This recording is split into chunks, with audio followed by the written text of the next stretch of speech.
Hello dear student, आज के इस कक्षा में हम पढ़ेंगे कक्षा 6 का विज्ञान, जो कि जिसका नाम अब हो चुका है जिज्ञासा। जिज्ञासा किताब का नाम है और विज्ञान हम पढ़ेंगे। और अध्याय 1 को मैंने पहले ही पढ़ा चुका है, तो ये अध्याय 2 है। अध्याय 1 मैंने पढ़ा दिया है, उसे आप ज़रूर देख लीजिएगा। उसमें मैंने पूरे अपने तरफ से अच्छे से परिभाषा और सभी पेज करके सभी को समझाया है, तो एक बार ज़रूर उसे देखिएगा। अध्याय 1 बहुत अच्छा है। तो अध्याय 2 के आज इस वीडियो में हम बात करेंगे और इसमें जितने भी परिभाषा होगा सभी को हम आपको लिखवाएंगे। आप सभी कॉपी पे नोट डाउन कीजिएगा, क्योंकि परिभाषा हम आपको समझाएंगे, अच्छे से लिखवाएंगे और सभी को याद भी करवाएंगे, और जो भी ज़रूरतमंद है सभी को हम आपको बताएंगे। तो चलिए बिना देरी के वीडियो को स्टार्ट करते हैं। अध्याय 2 का नाम है, जो दूसरा अध्याय है उसका नाम है सजीव जगत में विविधता। अध्याय 2 का नाम है सजीव जगत में विविधता। सजीव होता क्या है? सबसे पहले तो आपको यहाँ से जानना है सजीव होता क्या है, जगत में विविधता का अर्थ क्या होता है। ये सभी के बारे में हम आपको आज इस वीडियो के माध्यम से समझाएंगे और लिखवाएंगे। तो देखते हैं कि इस किताब के जो अध्याय है उसमें सबसे पहले संस्कृत का कुछ श्लोक लिखा हुआ है, और ये इतना अच्छा श्लोक है ना, आपको ज़रूर पढ़ना चाहिए। और इसके बारे में ये श्लोक कहता है, हर संस्कृत का जो श्लोक होता है ना उसका कुछ न कुछ मीनिंग होता है। इसमें भी लिखा हुआ, इसका मीनिंग हम आपको अच्छे से समझाएंगे। इसमें लिखा हुआ है, छाया मनस्य कुर्वन्ति तिष्ठन्ति स्वयं मातपे। छाया मनस्य कुर्वन्ति तिष्ठन्ति स्वयं मातपे फलान्यपि परांथ्याय वृक्षा सत्पुरुषवा इव। ये सुहासित के द्वारा गया संस्कृत का श्लोक है। इसका अर्थ क्या होता है ये समझिए। बड़े वृक्ष दूसरों को तो छाया देते हैं, परंतु स्वयं कड़ी धूप में खड़े रहते हैं।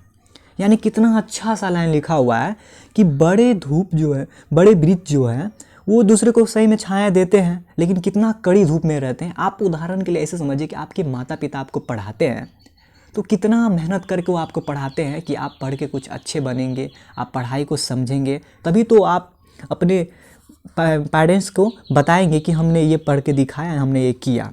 यानी आपके पिता मेहनत करते हैं आपके लिए कि आप पढ़ेंगे, जैसे कि आप अभी पढ़ रहे हैं। तो यही लिखा हुआ है कि बड़े वृक्ष दूसरों को तो छाया देते हैं, परंतु स्वयं कड़ी धूप में खड़े रहते हैं। उनके फल भी दूसरों के लिए होते हैं, अपने लिए नहीं। यानी कितनी अच्छी लाइन है कि उनका फल जो है अपने लिए है नहीं होते हैं, वो दूसरों के लिए होते हैं। यानी कि उनका फल हम लोग खाते हैं, जैसे आम का पेड़ है, आम का पेड़ में से हम लोग आम खाते हैं, लेकिन वो कितना कड़ी धूप में रहती है। इसको ज़रा सोचिए, कितना अच्छा लाइन लिखा हुआ है। उसी प्रकार से मनुष्य भी अपनी कठिनाइयों का सहकर दूसरों का कल्याण करते हैं। बिल्कुल, मनुष्य यानी आपके माता पिता आपके लिए कितना कठिनाई को सह के आपको पढ़ाई करवाते हैं, तो कितनी अच्छी बात है। यही संस्कृत का श्लोक है, और संस्कृत का श्लोक में हर श्लोक का कुछ ना कुछ बहुत अच्छा मीनिंग होता है। इसमें भी देखिए कितना अच्छा मीनिंग है। उन्होंने जो कुछ भी अर्जित किया है वो दूसरों को ही दे देते हैं। बिल्कुल सही बात। जो भी अर्जित करते हैं वो अपने दूसरों को देते हैं। यानी पेड़ पौधा जो बड़े होकर उसमें से फल निकलते हैं, वो किसको फ़ायदा होता है? हमें, आपको, सभी को होता है फ़ायदा। तो यही था, कितना अच्छा लाइन लिखा हुआ था कि बड़े वृक्ष दूसरों को तो छाया देते हैं, परंतु स्वयं कड़ी धूप में खड़े रहते हैं। उनके फल भी दूसरों के लिए होते हैं, अपने लिए नहीं। उसी प्रकार अच्छे मनुष्य भी स्वयं कठिनाई सहकर दूसरों का कल्याण करते हैं। उन्होंने जो भी कुछ भी अर्जित किया है वे दूसरों के ही दे देते हैं। कितना अच्छा लाइन लिखा हुआ है। ये संस्कृत का लाइन था जो कि सुभाषित के द्वारा दिया गया था।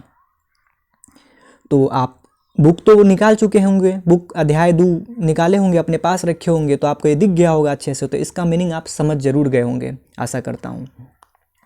बुक आपके सामने ये होगा, देख सकते हैं आप। बुक देखिए आपके सामने किताब निकला होगा, तो उसमें ये होगा। देखिए किस तरह से ये टीचर्स हैं जो अपने बच्चों को लेके गए हैं घुमाने के लिए, चिड़ियाघर हो या फिर वहाँ के बारे में समझाने के लिए नेचर वॉक के लिए निकले हुए हैं। नेचर वॉक होता है कि जो हमारे प्राकृतिक में है उसके बारे में जानना समझना, वही होता है नेचर वॉक। प्रकृति का सैर जो करते हैं हम लोग, वही होता है नेचर वॉक। यहाँ देखिए नेचर वॉक करवाने के लिए गए हैं। तो इसमें बताया जा रहा है कि क्या क्या नेचर वॉक से हम लोग सीखेंगे, ये सभी के बारे में इसमें बताया जाएगा। और चैप्टर का नाम ही है सजीव जगत में विविधता। तो सजीव कहते हैं किसको, सबसे बड़ा यही है सब कि सजीव कहते हैं किसको। तो देखिए सजीव किसे कहते हैं। देखिए सजीव कहते किसको, जो सांस लेते हैं ना उसे सजीव कहते हैं। यानी सजीव का परिभाषा बहुत बड़ा हो सकता है, लेकिन आप छठा क्लास में है तो छठे क्लास के हिसाब से अगर आप परिभाषा देखिएगा तो जो सांस लेते हैं ना उसे सजीव कहते हैं। आपसे अगर कोई पूछे सजीव कहते हैं किसको, तो जो सांस लेते हैं सजीव कहते हैं। जैसे कौन, मनुष्य, पेड़ पौधा, और क्या हो सकता है, जानवर में कुत्ता, बिल्ली, भैंस, जो भी बोल सकते हैं आप। तो आप सजीव के परिभाषा के बारे में तो आप जान ही गए होंगे। सजीव कहते हैं किसको, जो सांस लेते हैं उसे सजीव कहते हैं। और निर्जीव क्या होता है, जो सांस नहीं लेते हैं। आपके सामने मोबाइल है, क्या वो सजीव है? नहीं, सजीव वो नहीं है, वो निर्जीव है। क्यों? क्योंकि वो सांस नहीं लेते हैं। आपके सामने घर में दीवार है, दीवार क्या है, सजीव है निर्जीव है? निर्जीव है, सांस नहीं लेते हैं। आपके सामने प्लास्टिक है, प्लास्टिक का कुछ भी है, वो सांस लेता है? नहीं लेता है, वो क्या है? निर्जीव है। यानी जो सांस नहीं लेते हैं, जो सांस नहीं लेते उसे निर्जीव कहते हैं। यानी कि आप परिभाषा तो जान गए होंगे कि निर्जीव किसे कहते हैं और सजीव किसे कहते हैं। और इसको लिखना है आपके कॉपी में, मैंने पहले बता दिया था क्या लिखना है क्या नहीं लिखना है। इसको लिख लीजिएगा और इसको लिख लीजिएगा, ये सबको लिखना है आपको। सजीव यानी इस अध्याय जो 2 है इसमें सबसे पहले आपको सजीव किसे कहते हैं और निर्जीव किसे कहते हैं ये लिखना है, ये दोनों। और इसमें एक बहुत बढ़िया सा इस मतलब अध्याय में मैंने देखा कि एक शब्द इसमें आया हुआ है जो नेचर वॉक के लिए निकले हुए थे। तो उसमें आया था एक शब्द कलरव। क्या था शब्द? कलरव। कलरव का अर्थ क्या होता है? बहुत अच्छा मीनिंग होता है इसका। कलरव कहते हैं किसको?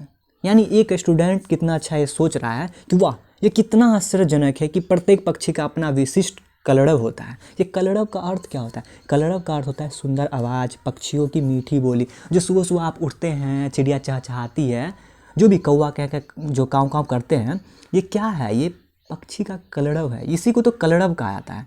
तो आपसे अगर कोई भी पूछे कि कलरव क्या होता है तो आप अच्छे से बताइएगा जो पक्षी का सुंदर आवाज़ होता है वही कलरव है। हो गया। और सजीव पूछेगा तो जो सांस लेते हैं उसे सजीव कहते हैं। निर्जीव पूछेगा जो सांस नहीं लेते उसे निर्जीव कहते हैं। यानी 3 बात तो आपने जान गया, इसमें अच्छे से 3 बात जान गया। और ये किताब में भी 3 बात लिखा हुआ है। आप जब किताब सामने में पलटिएगा तो किताब में आपको अच्छे से दिख जाएगा, बहुत अच्छे से किताब में दिख जाएगा। आपके सामने होगा किताब तो आप जरूर देखिए। देखिए जो आपको मैंने बताया था कि यहाँ पे लिखा हुआ है, देखिए कितना अच्छा से है लिखा हुआ है। देखिए ये है ना, ये किताब में ही है। यहाँ पे सभी विद्यार्थी नेचर वॉक के लिए निकलते हैं और सभी के बारे में जानते हैं कि क्या होता है कलरव, ये सब सजीव क्या होता है, ये सभी जो शिक्षक उसमें बता रहे हैं इस अध्याय में यही है। आप देखिए यहाँ, देखिए यहाँ कुछ पौधे हैं, आप यहाँ से देख सकते हैं। यहाँ देखिए कुछ पौधों की विभिन्न विशेषताओं के उदाहरण। यानी क्या है?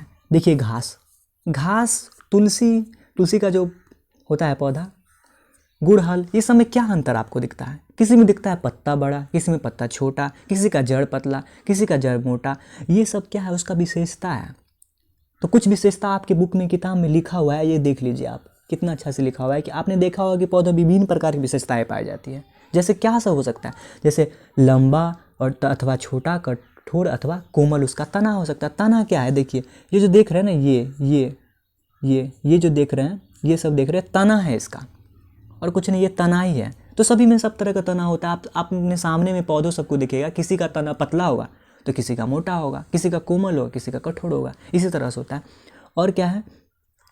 और है विभिन्न आकृतियों की पत्तियां और तने के पत्तियों का अभिविन्यास के बारे में भी आपको बहुत अच्छा से बताएंगे आगे कि क्या होता है। देखिए यहाँ पे पत्ती दिख रहे हैं ना, पत्ती के बीच में देखिए ऐसे जो होता है अभिविन्यास, सब में तरह का। इसका देखिए कुछ अलग तरीका का, इसका देखेगा तो कुछ अलग ही तरीका का। यानी विभिन्न आकृतियों की पत्तियां और तने के पत्तियों का अभिविन्यास अलग अलग होता है, इसका विशेषता है। यही तो है हर तरह के पौधे का विशेषता। अगर आपसे पूछे तो बताइएगा, सभी का अभिविन्यास अलग होता है, किसी का लंबा होता है, किसी का छोटा होता है, किसी का कोमल तना होता है। यही तो है इसका विशेषता।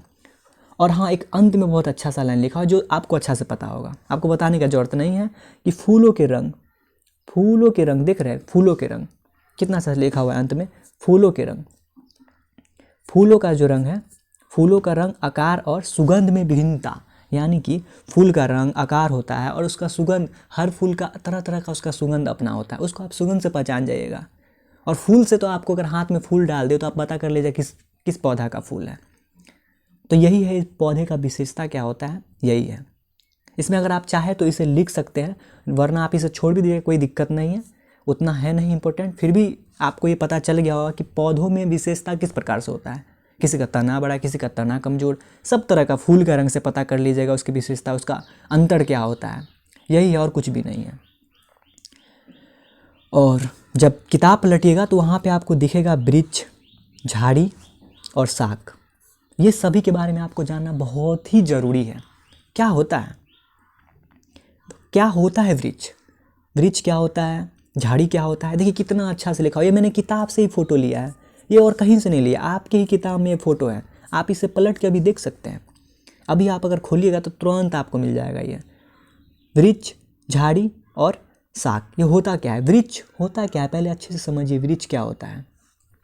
वृक्ष होता है मोटे, कठोर, भूरे और काष्ठीय लकड़ी जैसे होते हैं। उनकी शाखाएं भूमि दर से कुछ ऊंचाई पर से निकलना आरंभ होती है, ऐसे पौधों को वृक्ष कहा जाता है। उदाहरण के लिए आम का पेड़। यानी वृक्ष किसको कहा जाता है, देखिए वृक्ष उसको कहा जाता है जिसका जो है ना भूरे और काष्ठीय, उसका मोटा जो है उसका काष्ठ होता है, एकदम मोटा शाखा होता है। मतलब जो ये पेड़ देख रहे हैं इसमें यहाँ पे एकदम मोटा मोटा शाखा होगा, यही है वृक्ष। और उस देखिए भूमि से कितना दूरी पर है ना, इसका पत्ता बहुत दूरी पर रहता है, ये भी है, इसी को वृक्ष कहा जाता है, जैसे आम का पेड़।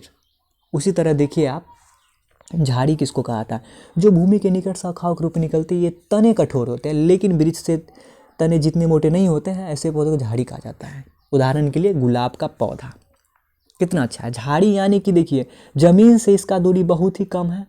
पहला बात, झाड़ी और वृक्ष में यही अंतर कि वृक्ष के ज़मीन से दूरी होता है और इसका ज़मीन से बहुत कम ही दूरी पे होता है।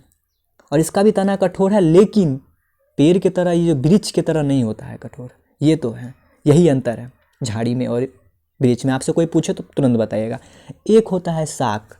शाख क्या होता है, कुछ पौधे आकार में छोटे होते हैं और उनके तने कोमल और हरे होते हैं, इन्हें शाख कहा जाता है। यानी कि होता है तो एकदम छोटा, जैसे टमाटर का पौधा, और उनके तने कोमल और हरे होते हैं। उनका तना जो है एकदम कोमल होता है और बहुत छोटा होता है, उसे शाख कहा जाता है। उदाहरण के लिए टमाटर का पौधा। यानी आपसे कोई पूछे टमाटर का पौधा क्या है, वृक्ष है कि झाड़ी है कि शाख है, तो आप सीधे टिक मारिएगा शाख। आपसे पूछेगा आम का पेड़ क्या है, वृक्ष है, झाड़ी है कि शाख है, तो आप टिक मारिएगा सीधे वृक्ष। आपसे पूछेगा कोई भी गुलाब का पौधा क्या है, वृक्ष है, झाड़ी है, शाख है, तो तुरंत टिक मारिएगा झाड़ी। तो यही था वृक्ष, झाड़ी और शाख में आपको अच्छे से अंतर पता चल गया होगा। इसे तीनों चारों पॉइंट को आपको वीडियो रोक के आपको कॉपी पे नोट डाउन करना, ऐसे नहीं देखना है। इस तरह से देख के सिर्फ वीडियो नहीं समझ पाइएगा, आप इसे लिखिए और इसको लिख के थोड़ा सा याद भी कर लीजिए, ताकि आपको आगे भी काम आएगा। बहुत तरह की परीक्षा में आपको काम आएगा, बहुत तरह की परीक्षा होता है जिसमें ये सब का जरूरत पड़ता है। एक देखिए अंत में है आरोही लता। कुछ पौधों के तने दुर्बल होते हैं और उनको ऊपर चढ़ने और बढ़ने के लिए सहारे की आवश्यकता होती है, इन्हें आरोही लता या क्लाइंबर कहा जाता है। यानी जिसका पौधा का जो है तना एकदम, कभी कभी देखे होइएगा जैसे कि कद्दू का पेड़ है, इतना तना होता है कि उनको ऊपर चढ़ने के लिए सहारे की आवश्यकता होता है, तो लोग उसे क्या करते हैं, लकड़ी बांध देते हैं। ऐसे करके लकड़ी बांध देंगे और उस पर ऐसे ऐसे चढ़ेगा, या फिर किसी पेड़ पे वो लटक जाएगा। कद्दू का है, कदीमा का है, ये सब का पेड़ सब होता है, मतलब पेड़ नहीं सॉरी, पौधा सब जो होता है छोटा छोटा, यही सब है, इसको आरोही लता कहा जाता है। और देखिए यहाँ पे कुछ सीढ़ा विन्यास है, हम आपको पहले किताब दिखा देते हैं। सबसे पहले किताब दिखाते हैं, क्योंकि किताब देखिएगा तभी तो समझ पाइएगा ना आप अच्छे से। किताब देखना आपको बहुत ज़रूरत है। देखिए किताब, ये मैंने आपको अच्छा से बता ही दिया कि तुलसी, गुड़हल के घास, ये सब की विशेषता क्या है। और आप देखिए आप किताब आप अपने सामने में खोल के रखे होंगे तो आपको दिखेगा। ये मैंने आपको अच्छे से बता दिया कि वृक्ष, झाड़ी और शाख में क्या अंतर है पूरे अच्छे से। और जो लिखवाया ना मैंने, उसे आपको कॉपी पे भी लिख लेना है अच्छे से।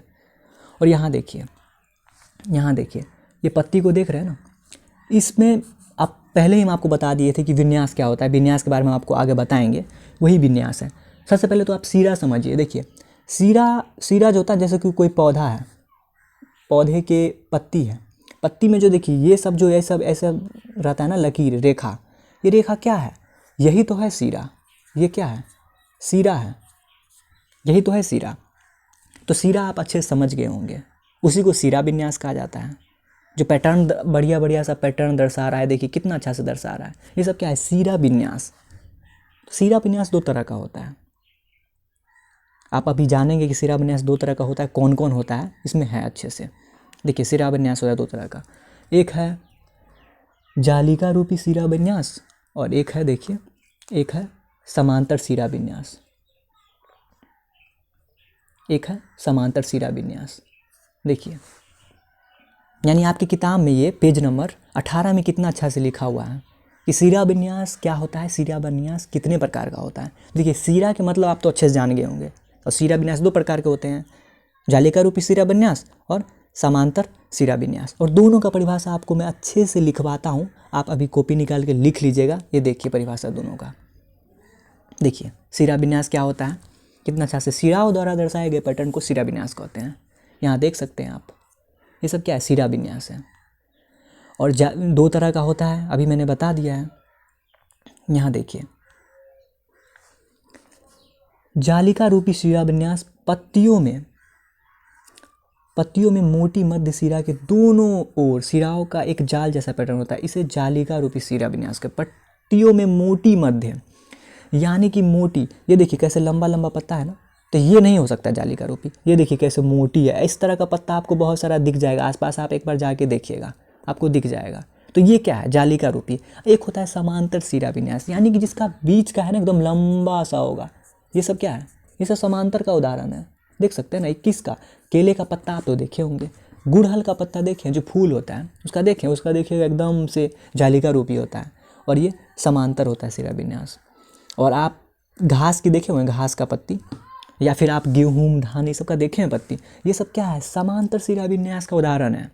तो आपको सीरा विन्यास समझ में आ गया होगा, जालिका रूपी सीरा विन्यास भी समझ में आ गया होगा कि पत्तियों की मोटी मध्य सिरा दोनों तरफ एक जाल जैसा होता है, मोटी होता है, सीधा बात। और इसमें पत्तियों की सिरा समांतर चलती है। देखिए समांतर, समांतर कहता है कि देखिए जब 2 ऐसे रेखा गुजरते हैं ना, इससे आपस में इसको समांतर कहा जाता है। तो यानी आपने समझ गया सीरा विन्यास क्या है, जालिका रूपी सीरा विन्यास क्या है, सभी के बारे में आप समझ गए होंगे। इसे आप नोट डाउन करेंगे, इस तीनों पॉइंट को अच्छे से कॉपी में लिखेंगे और इसको समझेंगे, मतलब याद भी कर लेंगे अच्छे से। मैंने तो आपको समझा ही दिया है कि सीरा विन्यास क्या होता है, जालिका रूपी सीरा विन्यास क्या होता है, समांतर सीरा विन्यास क्या होता है। ये मैंने अपने तरफ से परिभाषा भी दे दिया है अच्छे से, और वो परिभाषा आपकी किताब से ही लिया गया है। मैं ज़्यादा कहीं से नहीं लेता हूँ, ताकि आपको अच्छे से समझ में आ जाए। ये तो आप ही का किताब है ना, तो आपको समझ में आ गया होगा। और आगे देखिए, यहाँ होता है बीज पत्र। बीज पत्र होता क्या है? देखिए बीज पत्र होता है जब देखिए कोई पौधा बोते हैं ना ऐसे, तो पहले तो ऐसे रहेगा, फिर ये भाग ना इधर से खुल जाएगा, ये उधर से खुल जाएगा, यानी खुल जाएगा। और कुछ ये होता है इसके अंदर छुपा रहता है, वो खुलता ही नहीं, वो सीधे यहाँ से निकलेगा अगर उसको रोपण कीजिएगा तो यही तो है बीज पत्र। कोटिलीडन कहा जाता है इसको, यही है बीज पत्र। तो बीज पत्र के बारे में हम आपको अच्छे से बताएंगे, बीज पत्र क्या है, कितने प्रकार का होता है, कौन कौन सा क्या है, वो अच्छे से हम आपको बता रहे हैं। देखिए ये आपकी किताब में था, अब यहाँ देखिए, यहाँ देखिए, बीज आवरण के अंदर 2 भागों में विभक्त होते हैं, प्रत्येक भाग को बीज पत्र कहते हैं। मतलब बीज पत्र समझ गए, अभी आपको बताए हैं। उसमें होता है एक बीज पत्र, एक बीज पत्री होता है जिन पौधों के बीजों में एक बीज पत्र होते हैं, एक बीज पत्री कहते हैं। और क्या है? और जिन पौधों के बीज में 2 बीज पत्र होते हैं, इसे द्विबीजपत्र कहते हैं। बस आपको यही चीज़ को लिख लेना है, ये तीनों पॉइंट को आपको कॉपी में लिखना है, अच्छे से लिखना है। यहाँ आप एक और जड़ के बारे में आपको बताना था, आप देख सकते हैं यहाँ पे जड़ के बारे में भी होगा। जड़ से भी आप पता कर सकते हैं उनकी विशेषताओं के बारे में, पौधों की विशेषता जड़ से भी पता होता है। देखिए यहाँ देखिए, सरसों का पौधे में मूसला जड़ तंत्र, यानी जड़ से भी आप पता कर सकते हैं। यहाँ देखिए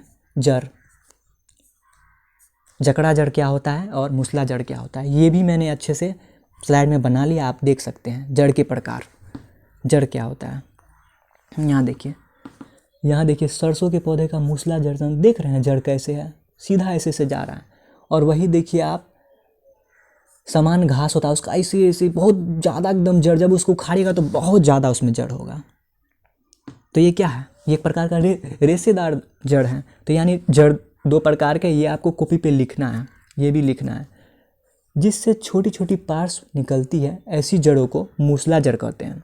जड़ें समान माप की पतली जड़ों गुच्छे में दिखाई देती है के रूप में दिखाई देती है, ऐसे जड़ को रेशेदार जड़ या जकड़ा जड़ कहते हैं। यानी समझ गए, जिससे छोटी छोटी पार्श्व निकलती है, छोटी छोटी निकलती है, देखिए एकदम बहुत ज़्यादा छोटी छोटी निकलती है, देख लीजिए इसमें तो है, इसमें देखिए छोटी छोटी निकलती है, ज़्यादा नहीं, उसे मूसला जड़ कहा जाता है। और जिसमें पतली पतली निकलती है ना, एकदम पतली पतली, उसे रेशेदार जड़ कहते हैं। तो जड़ आप जड़ समझ गए होंगे। आपसे कोई पूछे मूसला जड़ क्या है तो आप बोलेगा छोटी छोटी पार्श्व निकलती है, ऐसी जड़ को मूसला जड़ कहते हैं। और पतली सी जड़ों से गुच्छे के रूप में जो दिखाई देता है, जिसमें गुच्छा बहुत ज़्यादा, देखिए गुच्छा कितना है, तो इसको क्या कहा जाता है, रेशेदार जड़। तो आप जड़ समझ गए होंगे। और इसमें मैंने एक बीज पत्र में भी बता दिया है कि समांतर सिरा विन्यास और जकड़ा हुआ जड़ तंत्र होता है। जकड़ा हुआ किसमें, जकड़ा हुआ जड़ तंत्र होता है एक बीजपत्री में, और ये द्विबीजपत्री में कैसा होता है, मूसला जड़ तंत्र, बस और कुछ नहीं है। यानी आपको ये जो लिखना है ना, ये आपको कॉपी में लिखना है, इसको कॉपी में लिखना है। पहले चाहे तो ये दोनों लिख सकते हैं, या फिर चाहे तो पहले ये तीनों लिख सकते हैं, लेकिन लिखना है आपको ऊपर या नीचे, लेकिन इस तीनों को एक साथ और इस दोनों को एक साथ लिखना है। यानी सबका नोट्स बनाना है, जो मैं स्लाइड बनाऊँ ना सबका आपको कॉपी पे लिखना है, कॉपी पे। ये तो आप लिख लिए होंगे, उसके बाद ये लिख लीजिएगा, उसके बाद ये लिख लीजिएगा, चाहे तो इधर उधर हो सकता है, कोई दिक्कत नहीं है। विज्ञान पढ़ रहे हैं, विज्ञान मतलब असली ज्ञान, ये मैंने पहला अध्याय में ही आपको अच्छे से बता दिया है। और यहाँ देखिए, आप जब किताब पलटिएगा ना तो आपको ये तस्वीर दिखेगा, और मैंने आपको अच्छे से बताया था कि जैव विविधता के बारे में आपको बताएंगे होता क्या है। यहाँ देखिए, ये बड़ा मेंढक है तो एक छोटा मेंढक है, ये तितली है तो बड़ी तितली है, ये सभी का देख रहे हैं एक विविधता, आपस में विविधता। देखिए आपस में एक दूसरे से लिंक है, मधुमक्खी है, तितली है, तो ये देखिए कैसे जाती है, और फूल, मधुमक्खी भी फूल के ही रस लेती है। इस देखिए ये है खरगोश, ये अपने खाने के है, ये चींटी देखिए, सभी एक दूसरे पे ना डिपेंड है, एक दूसरे पे निर्भर है। यही तो है जैव विविधता। जैव विविधता का सुंदर सा परिभाषा क्या हो सकता है, इसको आपको लिखना है। जैव विविधता किसे कहते हैं, किसी विशेष क्षेत्र में पाए जाने वाले पौधे और जंतुओं की विविधता उस क्षेत्र की जैव विविधता कहलाता है। यानी मैं एक एक परिभाषा जो है ना इस किताब का सभी का लिखवाऊंगा परिभाषा, एक एक जो इसका पॉइंट है सभी का परिभाषा। जैव विविधता क्या होता है आप अपनी कॉपी पे लिख लीजिए, किसी विशेष क्षेत्र में पाए जाने वाले पौधे और जंतुओं की विविधता उस क्षेत्र की जैव विविधता कहलाता है। एकदम मस्त परिभाषा लिखवा, आप अपने कॉपी पे लिख लीजिए। इसी तरह जब किताब आप पलटिएगा तो वहाँ पे आपको बहुत अच्छा ये दिखेगा, क्या दिखेगा तो देख लीजिए। मछली अपने पंखों की सहायता से पानी में तैरती है, आपको तो अच्छा से पता है, अपने पंख से ही तो वो तैरती है, उसको पैर थोड़ी ना होता है। अब पंख नहीं, उसको पख कहा जाता है, पंख नहीं उसको पख कहा जाता है। क्या है ये सब, ये सब क्या है, पख, पख, पंख नहीं। मछली किससे तैरती है, पख से, और कुछ नहीं है। और मछली पानी में तैर कैसे लेती है, इससे आपको अगर कोई पूछे प्रश्न तो आप बोलिएगा उसका शरीर धारा रेखीय होता है, धारा रेखीय होता है उसका शरीर। आपसे पूछे कोई कि मछली पानी में कैसे तैर लेता है, आप हमको बताइए क्यों, तो इसका कारण है उसका शरीर धारा रेखीय होता है। मछली पानी में क्यों तैरती है, उसका शरीर धारा रेखीय होता है। बस ये आपको याद कर लेना इस लाइन को, मछली पानी में क्यों तैरती है, क्योंकि उसका शरीर धारा रेखीय होती है। बस आप देखिए बकरी कैसे चलती है, आपको तो अच्छे से पता है, तो हमको बताने का जरूरत ही नहीं है। बकरी टांगे से चलती है, ये आपकी किताब में लिखा हुआ है। और किस पे चलती है, भूमि पे। और इसमें मछली किस में, पानी में चलती है। और यहाँ देखिए, मरुस्थल में मोटे और मांसल तने युक्त नागफनी के पौधे, ये नागफनी के पौधे हैं, बहुत ही महत्वपूर्ण पौधा है ये जब आप आगे क्लास में पढ़िएगा तो इसके बारे में पूरा अच्छा से जानिएगा। लेकिन नागफनी का पौधा आप गौर से देख लीजिए, ये मरुस्थल में। और मरुस्थल क्या होता है, मैंने पहला अध्याय में आपको बड़ी अच्छा से फोटो के साथ बताया। आप पहला अध्याय जरूर देखिएगा, पहला अध्याय जब देखिएगा तभी दूसरा अध्याय समझ में आएगा ना। मरुस्थल किसको कहा था, मैंने बहुत अच्छा से बताया है, आप एक बार देख के उसमें देखिएगा फिर बताइएगा।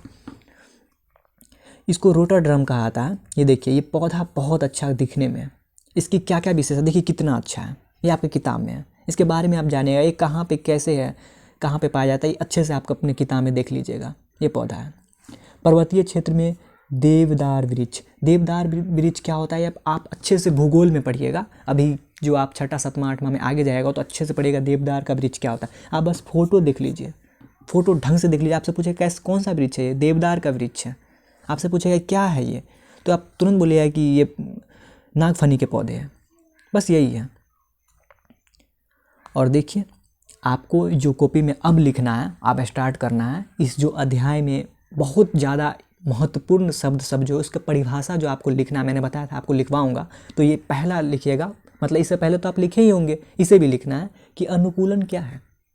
जो पौधे और जंतुओं को किसी विशेष क्षेत्र में जीवित रहने में सक्षम बनाते हैं उसे अनुकूल कहते हैं, अनुकूलन कहते हैं। अनुकूलन किसे कहते हैं, जो पौधों और जंतुओं को किसी विशेष क्षेत्र में जीवित रहने में सक्षम बनाती है उसे अनुकूलन कहते हैं या अनुकूलन कहा जाता है। ये आप लिख लीजिएगा। अब अनुकूलन समझ गए होंगे। आवास किसको कहता है, आप तो अपने घर में रह रहे हैं ना, तो वह स्थान जहाँ पौधे और जंतु रहते हैं ना उसे उनका आवास कहते हैं। आवास तो आपको पहले से पता है कि जहाँ हम रहते हैं उसको आवास कहते हैं, जहाँ पौधे और जंतु रहते हैं आवास। देखिए, आवास 3 तरह का होता है। अब आप समझिएगा, एक होता है जलीय, एक होता है थलीय, एक होता है उभयचर। जलीय मतलब क्या, आप तो पता है जलीय मतलब जल, आपको तो अच्छे से पता है जल। तो जल में रहने वाले पौधों और जंतुओं के आवास को जलीय आवास कहते हैं। आप जरा हमको ये बताइए कि जल में क्या रहती है, मछली रहती है, कुछ कुछ पौधा भी होता है। आप एक बार देखिएगा जल में पौधे भी उगते हैं, तो उसे क्या कहेंगे आप, जलीय आवास है वो। अब आप समझ गए होंगे जलीय आवास क्या है। देखिए, थलीय आवास, अगला क्या है, थलीय आवास। जलीय आप समझ गए होंगे, जलीय में आप क्या लिख सकते हैं, मछली, जैसे में मछली। लेकिन क्या लिखना आपको तो अच्छे से पता ही होगा, जलीय आवास मतलब मछली। ऐसा ही है थलीय आवास। थलीय आवास क्या होता है, थलीय आवास आप और हम कहाँ रहते पता है, आप और हम रहते हैं थल पे। थल का मतलब क्या है, धरती। आप जहाँ पे बैठ के पढ़ रहे हैं ना वो क्या है, धरती है। धरती मतलब थल है। तो थल पर रहने वाले पौधे और जंतु को थलीय आवास कहते हैं, सीधा बात। और थलीय आवास में क्या हो सकता है, शेर, बाघ, ये सब कहाँ रहते हैं, थल पे रहते हैं। हम मनुष्य सबसे बड़ा क्या है, थलीय आवास में रहते हैं। और एक सबसे अंत में है, बहुत महत्वपूर्ण है, जो कि आपको आगे बहुत काम आएगा, उसका नाम है उभयचर। ये इसको तो लिखना है, सभी को लिखना है आपको कॉपी में, बिना लिखे आप नहीं समझ पाइएगा। इसको ज़रूर लिखिए। विज्ञान है, विज्ञान का मतलब असली ज्ञान, ये मैंने पहला अध्याय में आपको अच्छे से बता दिया है। वो पहला अध्याय ज़रूर देख लीजिएगा। वीडियो आपका डिस्क्रिप्शन में है और आई बटन पे आपको दिख जाएगा। वैसे आप जाके उसमें देख लीजिएगा, आपको पहला अध्याय लिखा होगा। कुछ जंतु जल के साथ साथ थल पर भी रहते हैं, उसे उभयचर कहते हैं। जैसे मेढक क्या है, उभयचर है। जो जल और थल दोनों पे रहते हैं उसे क्या कहते हैं, उभयचर। इसको आप अच्छे से लिख लीजिएगा, कॉपी पे नोट डाउन कर लीजिएगा, बहुत ही महत्वपूर्ण है। उभयचर किसे कहते हैं, कुछ जंतु जल के साथ साथ थल पर भी रहते हैं, उसे क्या कहते हैं, उभयचर। आपसे अगर कोई पूछे, दीदी, सर या कोई भी पूछे उभयचर क्या होता है बाबू, तो आप पट से बताइएगा। कुछ जंतु जल के साथ साथ थल पर भी रहते हैं उसे उभयचर कहते हैं। जैसे मेढक, देखिए मेढक कैसे उड़ के ऐसे करके आता है, उड़ता तो नहीं है, मतलब जो भी है कूदता है, जो वो आता है थल पे रहता है, कुछ समय पानी में चला जाता है। तो ये क्या है, उभयचर है। इस प्रकार हम आपको और किताब में जो जो महत्वपूर्ण था वो सभी आपको दिखा रहे हैं। देखिए यहाँ ये मैंने आपको अच्छे से बता दिया, बहुत अच्छे से बता दिया कि मूसलाजर क्या होता है और जकड़ा जर क्या होता है, ये भी मैंने आपको अच्छे से बता ही दिया है। और इधर देखिए, आपको जकड़ा जर, रेशेदार जर सभी बता दिया, सभी के बारे में लिखवा भी दिया। आप कॉपी में लिखे होंगे, आपको लिखना है। एक बीजपत्री, दो बीजपत्री, सभी के बारे में आपको बता दिए हैं, सभी के बारे में। ये देखिए, ये अनुकूलन के बारे, विविधता के बारे में आपको अच्छे से बता दिए हैं। और हाँ, इस किताब में कुछ कहानियाँ भी है। जो वैज्ञानिक किसको कहा जाता है, मैंने पहला अध्याय में आपको अच्छे से बता दिया था, आप समझ गए होंगे कि वैज्ञानिक किसे कहा था। यहाँ देखिए, एक वैज्ञानिक के बारे में बहुत अच्छा सा परिचय दिया हुआ है, आपको ज़रूर पढ़ना चाहिए। मैं पढ़ के बता देता हूँ। यहाँ देखिए, जानकी अम्माल 1897 से 1974, यानी 1897 में उसका जन्म हुआ होगा। एक भारतीय वनस्पति शास्त्री थी। यानी कि वनस्पति शास्त्री, जब आप ये जो पढ़िएगा साइंस, इसमें साइंस 3 प्रकार का होता है। एक होता है भौतिकी विज्ञान, एक होता है जीव विज्ञान, एक होता है रासायनिक विज्ञान। वो आप आगे जरूर पढ़िएगा, आगे पढ़ना, आपको इतना परेशान होने का जरूरत नहीं। उसी में एक आता है वनस्पति विज्ञान, वही वनस्पति शास्त्री माने वैज्ञानिक थी। पहला चैप्टर मैंने बता दिया वैज्ञानिक किसको कहा जाता है, जो पर्यावरण संबंधी कार्यों के प्रति समर्पित थी। उन्होंने भारत के समृद्ध जैव विविधता का प्रलेखन और संरक्षण करने में सहायता की। उन्होंने साइलेंट वैली बचाओ आंदोलन में महत्वपूर्ण भूमिका निभाई। भारतीय वनस्पति सर्वेक्षण प्रमुख के रूप में उन्होंने भारत में पौधों की विविधता का प्रलेखीकरण करने के लिए कार्यक्रम की शुरुआत की। यानी कि पौधों की विविधता के बारे में कोई अच्छे से जो एक आंदोलन की थी साइलेंट वैली बचाओ करके, उनका नाम क्या था, जानकी अम्माल। उनका नाम क्या था, जानकी अम्माल। यानी जानकी अम्माल के बारे में आप अच्छे से समझ गए, एक वनस्पति शास्त्री थी और साइलेंट वैली बचाओ में उनका योगदान था। तो आप समझ गए होंगे वैज्ञानिक के बारे में। इसी तरह एक सफलता की कहानी बता रहे साइलेंट वैली बचाओ आंदोलन के समय में। देखिए, यह केरल में पालक्काड जनपद के एक जंगल की वास्तविक कहानी है। यह अछूते सुंदर आर्द्र सदाबहार जंगल की उसकी समृद्ध जैव विविधता को संरक्षित करने के लिए विषय में है। प्रसिद्ध साइलेंट वैली उन आम जनों द्वारा चलाए गए एक अद्वितीय आंदोलन द्वारा बचाया गया था जो जंगल के आसपास भी नहीं रहते थे। उनका संघर्ष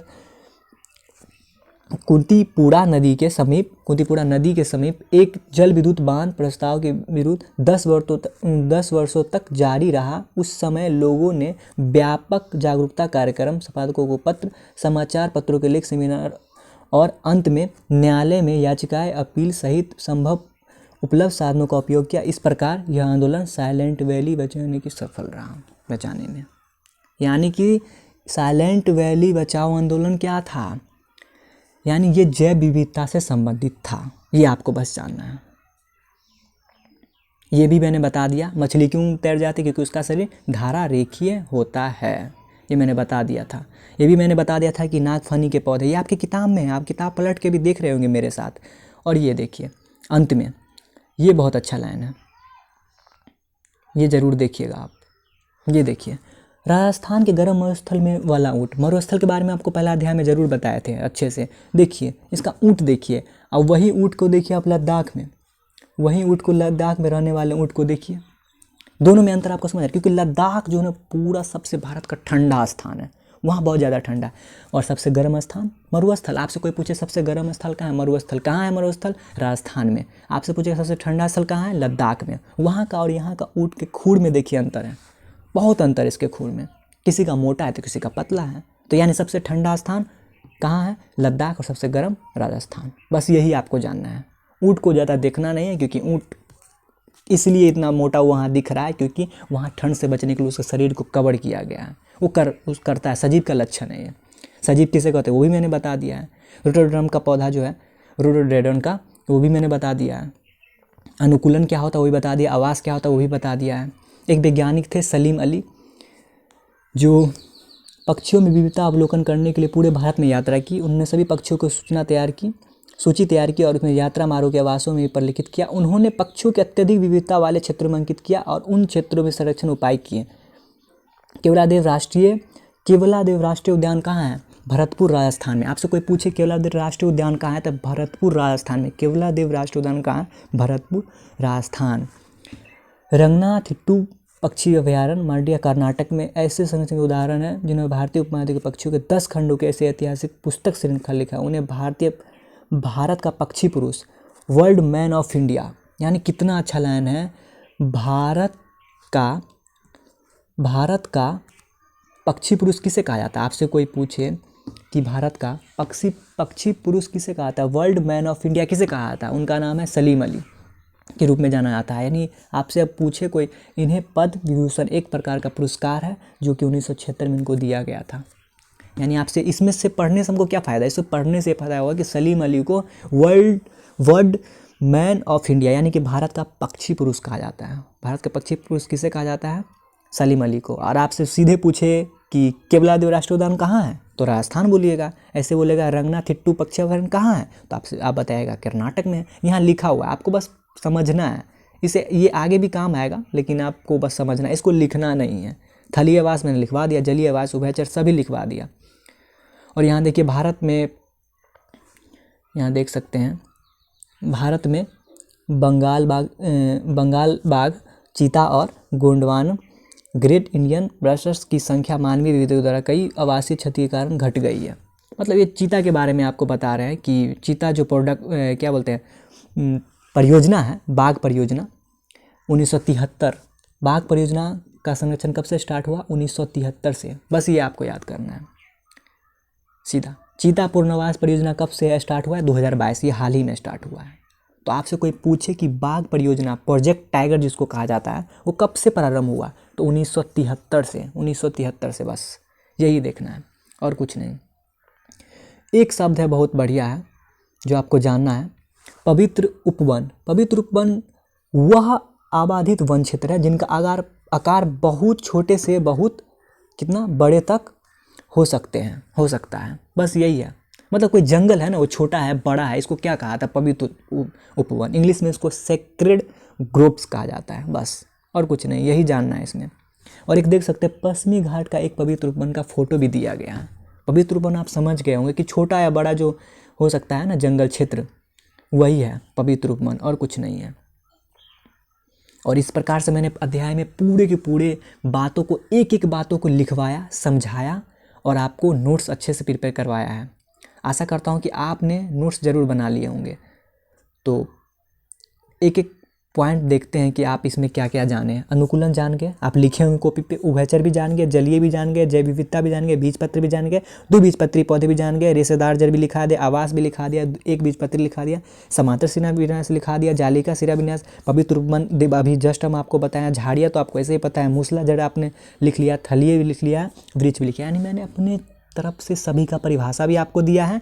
और अब आशा करता हूँ आप सभी परिभाषा को ना अच्छे से कॉपी पे लिख के उसे आप अच्छे से याद कर लीजिएगा। बस इतना ही आपको पढ़ना है इस चैप्टर में, और कुछ भी नहीं पढ़ना है।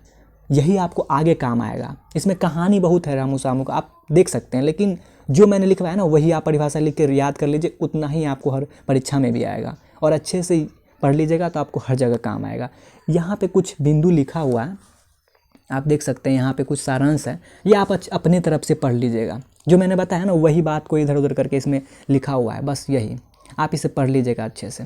इसमें कुछ क्वेश्चन है और कुछ क्वेश्चन है तो आप अच्छे से बना लीजिएगा। कुछ नहीं, इसमें पत्तियों के शिरा विन्यास का अंतर पूछ रहा है कि गेहूँ में और राजमा में क्या हो सकता है। देख लीजिए, किसी में समांतर होगा तो किसी में क्या होगा, जालिका रूपी होगा, यही होगा। और दूसरा क्वेश्चन में देखिए कितना अच्छा, इसमें बोल रहा है समूह बनाने के लिए। क्या समूह बनाने के लिए? कि खंड में जलीय जंतु को, स्थलीय जंतु को, इस दोनों को अलग अलग करना है। तो क्या करना, आपको अच्छा से बताना है। घोड़ा कहाँ रहता है? थल पे रहता है। डॉल्फिन कहाँ रहता है? डॉल्फिन कहाँ है? डॉल्फिन जल में। मेढक उभयचर है दोनों जगह पे। भेड़ थल पे। मगरमच्छ कहाँ रहती है?